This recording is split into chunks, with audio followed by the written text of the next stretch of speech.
Okay, so I have a Sega Saturn in the original box from the 90s. This guy's definitely a collector. He sent along a note here. Check caps, mid-90s console, had to reset itself once, so suspect caps getting old. Has Saboteur cart inserted in back behind removable cover. So he just wants it basically checked out. There it is right there in all of its glory. One of the earlier gaming consoles. I don't know how many bits this one is. 4, 8, 16, 7 million. But anyhow, there's some info. And then in here is the cart that he speaks of. Got a little micro SD card in it, it looks like. Let's see if it'll focus on it. And yes, it will. There's the memory backup battery right there. So, yeah. Well, first thing I'm going to do is power this thing on and make sure it actually functions before I even touch one screw on it. And he did include the cables, luckily, and it does have the original instruction manual. Still in pretty doggone good shape for the age, I would say. We probably don't need anything in here. Oh, there's how to play CDs, obviously. Okay. Oh, there is a controller, incidentally. Okay, well, let's go ahead and connect this up to the capture device and see if it wants to play friendly with it. Okay, I do have AC power connected to the back of this unit. Let's go ahead and power this on. Capture device is running. And see if we get anything at all. And yes, we do. Let's move this over so I can actually put the video up in the corner. 1995.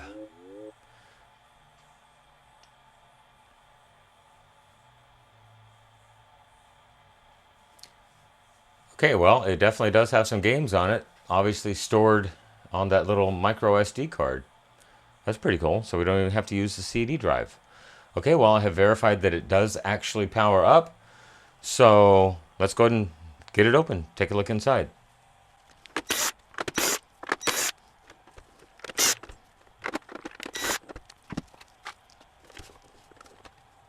Well, it certainly comes right apart.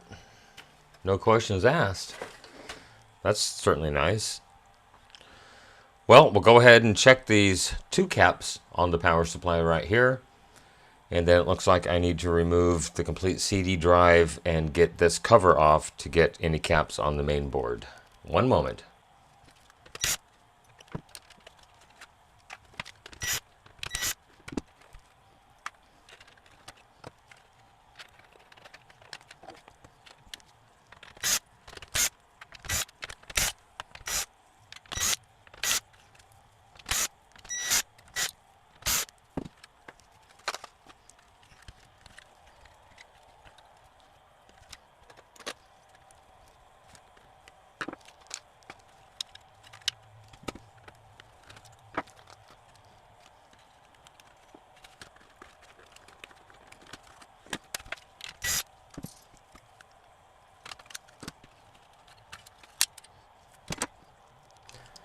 Well, there's certainly more caps than I thought, and the good news is no surface mount caps.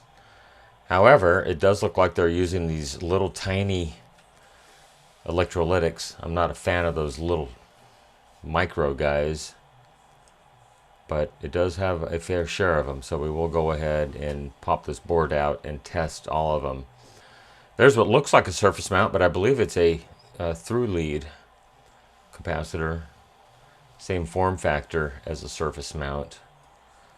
And looks like a couple of mods, maybe a defect at the factory on that chip right there with the orange wires attached.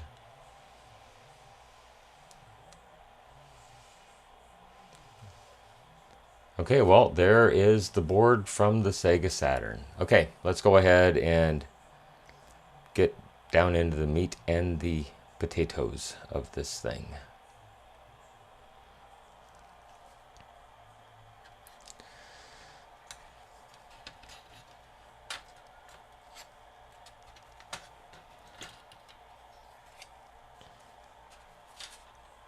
Someone's obviously been in here. You can see by the clean marks on it.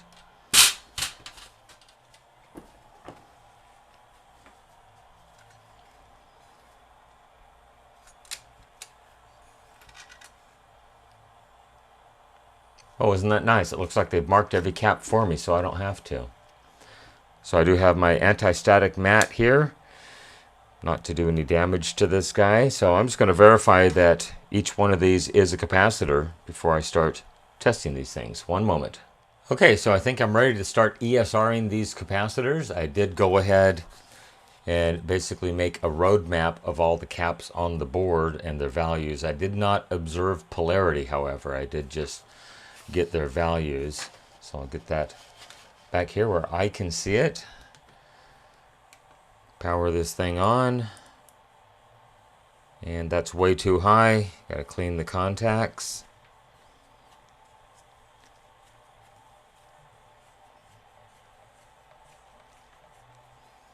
Should be about 0.08, yes. And then we'll reset it to 0. And we'll start checking caps. Down here on the bottom, 47 microfarad. Reads 1.7, just a little bit high. 100 at 6.3. 0.18, that's good. There's probably more in parallel, if I had to guess. Yeah, 10 at 16, reading 0.13. That's really, really good. 100 at 6.3. And 0.7 ohms. I'm going to say that one is a standalone, so that's a good value. Did I read this one already? Yeah, 0.69 ohms. 220 at 10. 0.17 and a 330. 0.1 ohms. Yeah, 10, that's a little low for a 10, but that's good because there's many, many more in parallel, most likely. Yeah, 0.11. So on to these guys back here, a 10. 0.6 ohms, obviously more than one in parallel. I don't know if this customer wants me to unsolder every single cap. There's a 100 at 0.6. That seems about right. These are 220s. 0.4 ohms. Perfect. 0.4. 0.4 again. They're all in the 0.4 range. So that is excellent. These are 22s. This one is a 22. 3 ohms. That's okay for a 22. This is a 10. 3.5 ohms, that's fine for a 10. I don't know if you can see it or not. 2.8 ohms on a 10. 3.3 on a 10, that's fine. Another 10, I do believe. But this one's a 22. 3.2 ohms. That should be just fine for this application. 47, 3.2 ohms, just a tad bit high. Oh, wait a minute. No, I'm sorry. That's a 10. That's fine for a 10. There we go.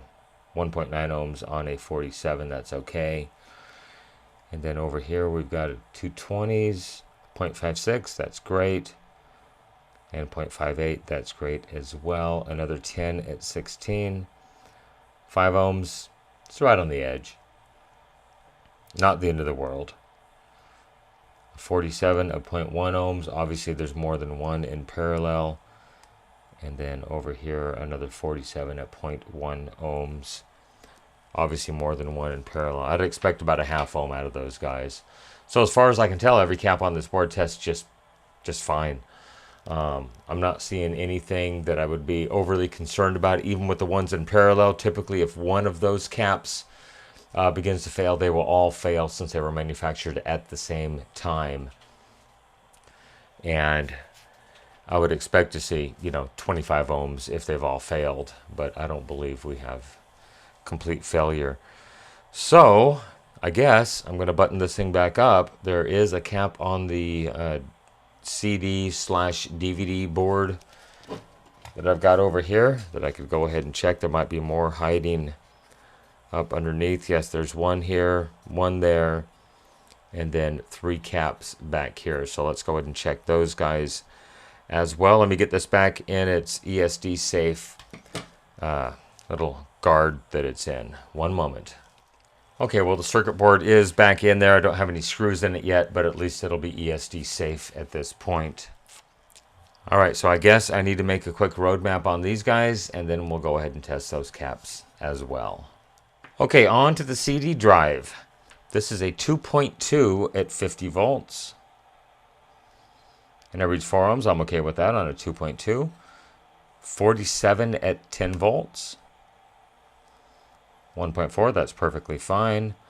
Another 47 at 10. And it reads 0. How is that even possible?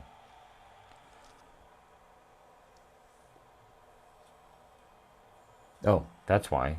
So I'm reading across the contacts. There we go. That's better. 0.38 ohms. And this last one is a 100 at 10.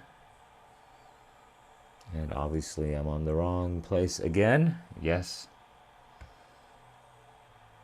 There we go. 0.62 ohms. That's perfectly fine. This one over here is a 220 at 6.3. 0.5 ohms. That's pretty good. And way down here on the bottom, another 220 at 6.3. 0.3 ohms on that one. I'm perfectly fine with that. Yeah, it's where the connections I thought these were going to be on are offset based on what I see on the bottom of the board. Next, let's go ahead and check the power supply caps. I do need to unsolder one of these caps that is in the pi filter network right here. So there's a cap and a coil and a cap. So I'm just going to unsolder one lead of that coil right there to isolate the capacitors. Hopefully this is on and warmed up. And yes, it is. Okay. So I didn't do a roadmap on these, but this is a 68 at 200 volts. Hopefully it is discharged. And yes, it is. And it reads 0.26 ohms. I'm perfectly fine with 0.26. Now, these other two caps, 2700 at 6.3 and 1500 at 6.3. So first, I just want to go ahead and measure pad to pad, and it should be virtually open. It'll be not loose. Are there two coils?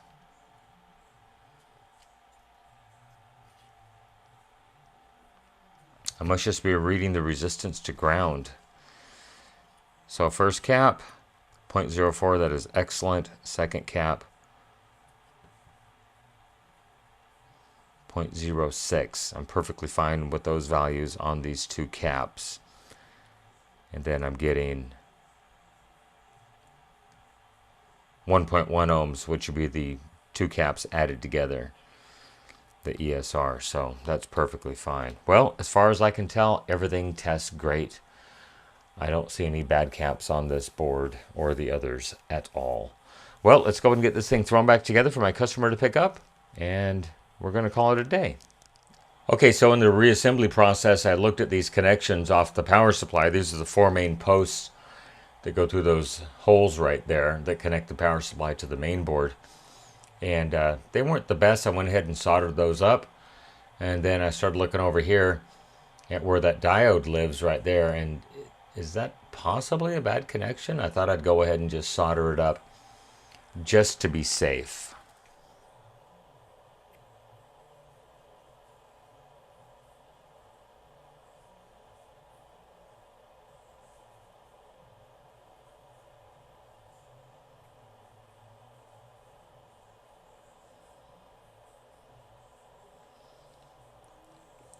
Maybe since we're here, we'll hit the transformer as well.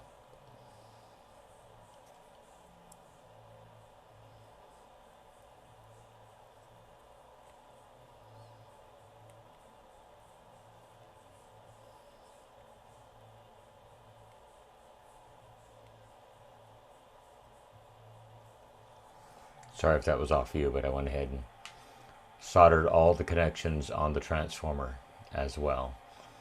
Yeah, the macro view doesn't give you much room. And I think we'll go and hit the main FET. Might be a transistor, I'm not sure. The main driver transistor, they don't look really good at all. And if these things break loose, then pure havoc will result.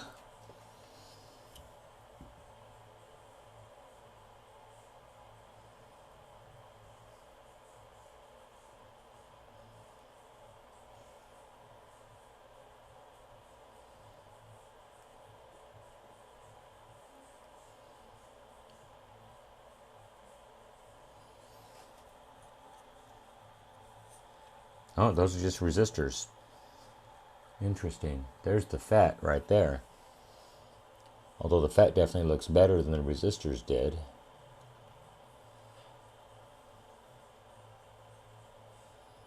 Like I said, might be a FET, might be a bipolar, I'm not sure. That little guy right there doesn't look too terribly good. Now it certainly looks better.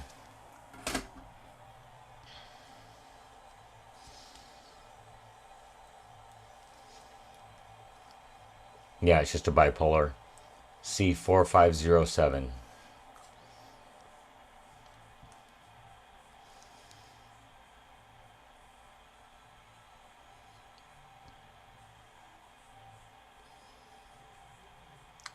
All right, I'm happy with that. Let's throw this thing back together.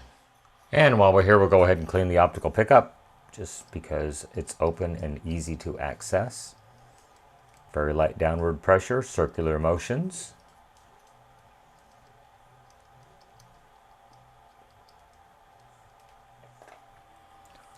All right, and we'll go ahead and wipe off the turntable as well.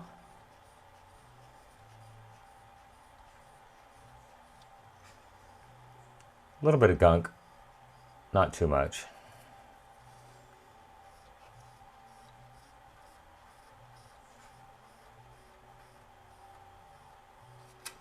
Okay, I like that.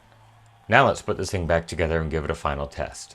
And some of you may have noticed I did not connect the ground screw to the chassis of the CD mechanism. It is reconnected now. Okay, all back together. Here we go. Power on. I get a green light. That's a good sign.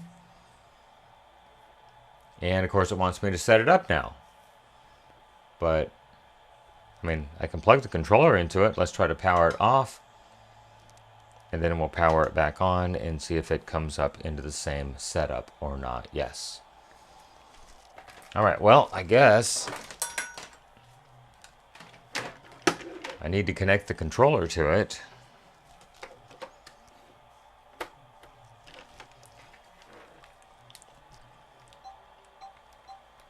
That is working.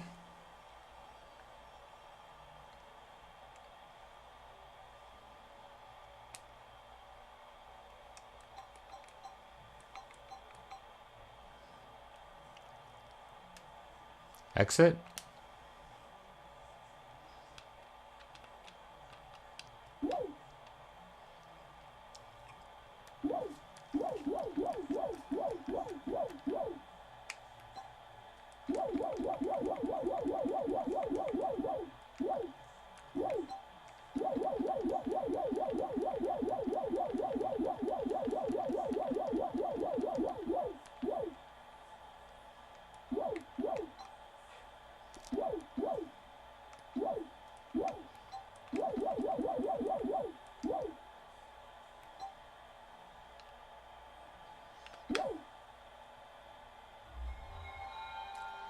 Okay, I think it's all set up.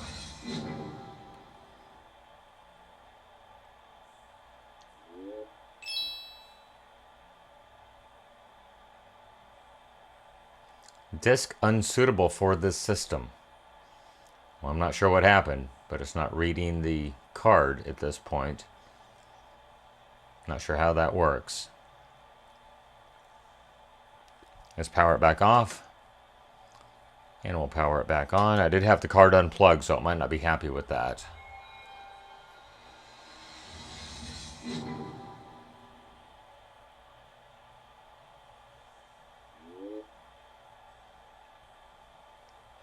All right, there it goes.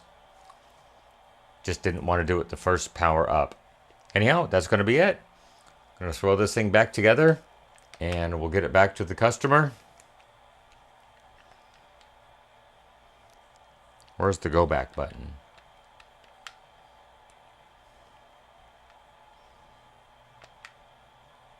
Wow, a lot of games. Wow.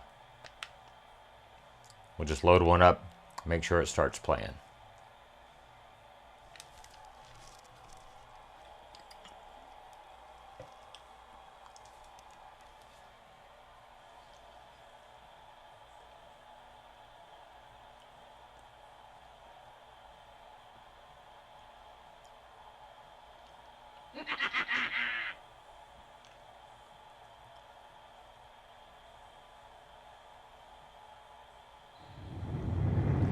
Well, I'm going to say it's working as designed, so I'm going to get it back to my customer, and that is going to be it.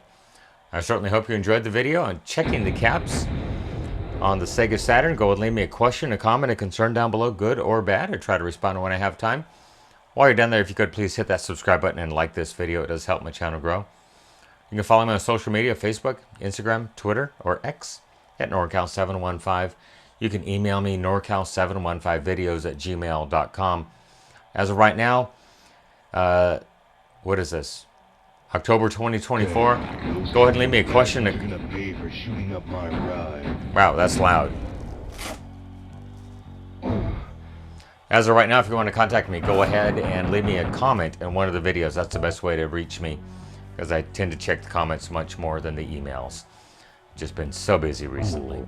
Everyone, thank you for making it to the end. I really appreciate it. Everyone, have a great day. Once again, thank you so much for watching. Bye-bye. Come get some.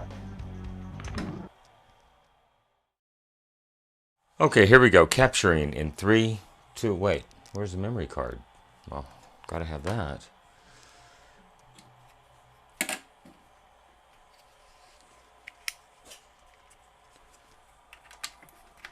Okay, memory card has been inserted into the capture device. Okay, capturing in 3, 2, 1, capture. And it shows it is recording. Okay, here we go. Powering on. Power has been applied. Still get nothing. Press the power button. And I still get nothing. I'm on the wrong input. Yes, I'm on the wrong input. Well, let's start that over.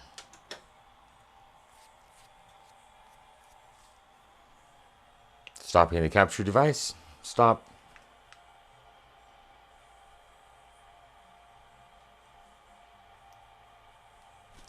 And we're going to start a new segment.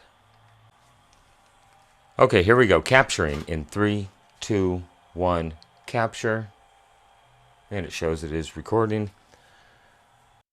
And get it ready for my customer to come pick up.